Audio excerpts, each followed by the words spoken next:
राधे राधे दोस्तों। उज्जैन नगरी में महासेन नाम का राजा राज्य करता था।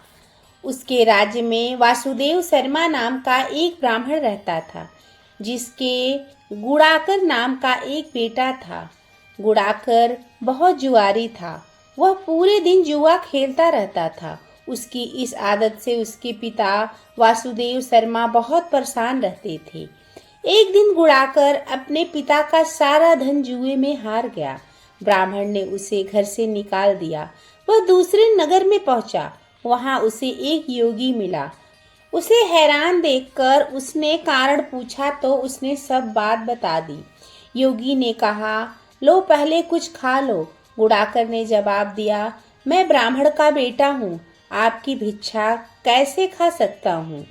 इतना सुनकर योगी ने सिद्धि को याद किया। वह आई। योगी ने उसे गुड़ाकर की आवभगत करने को कहा। सिद्धि ने एक सोने का महल बनवाया और गुड़ाकर उसमें रात को अच्छी तरह से रहा। अब गुड़ाकर सुबह उठा तो उसने देखा कि महल आदि कुछ भी नहीं है। उसने योगी से कहा, महाराज, उस स्त्री के बिना अब मैं नहीं रह सकता। योगी ने कहा, वह तुम्हें एक विद्या प्राप्त करने से मिलेगी और वह विद्या जल के अंदर खड़े होकर मंत्र जपने से मिलेगी। लेकिन जब वह लड़की तुम्हें मेरी सिद्धि से मिल सकती है तो तुम विद्या प्राप्त करके क्या करोगी। गुड़ाकर ने कहा, नहीं, मैं स्वयं ऐसा करूँगा। योगी बोला, कहीं ऐसा ना हो कि तुम विद्या प्राप्त न कर पाओ और मेरी सिद्धि भी नष्ट हो जाए। पर गुड़ाकर नहीं माना। योगी ने उन्हें नदी के किनारे ले जाकर मंत्र बता दिया और कहा कि जब तुम जप करते हुए माया से मोहित होगे तो मैं तुम पर अपनी विद्या का प्रयोग करूंगा। उस समय तुम अग्नि में प्रवेश कर जाना। गुड़ाकर जप करने लगा। जब वह माया से एकदम मोहित हो गया तो देखता क्या है कि वह किसी ब्राह्मण के बेटे के रूप में पैदा हुआ है। उसका ब्याह हो गया, उसके बाल बच्चे भी हो गए। वह अपने जन्म की बात भूल गया। तभी योगी ने अपनी विद्या का प्रयोग किया।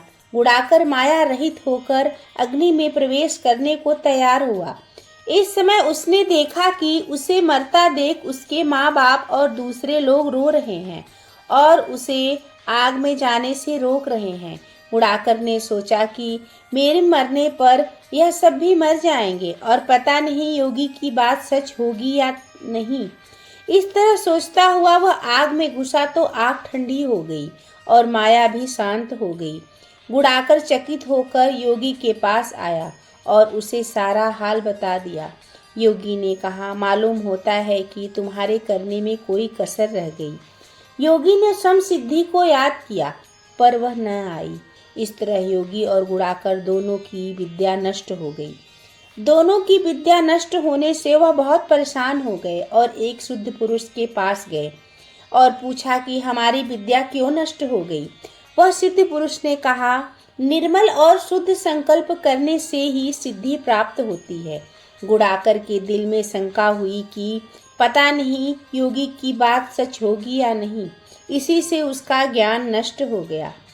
योगी की विद्या इसलिए नष्ट हो गई कि उसने अपात्र को विद्या दी। इस प्रकार दोनों सुनकर अपने अपने घर वापस आ गए।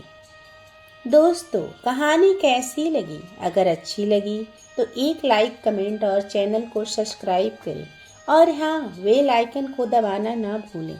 धन्यवाद।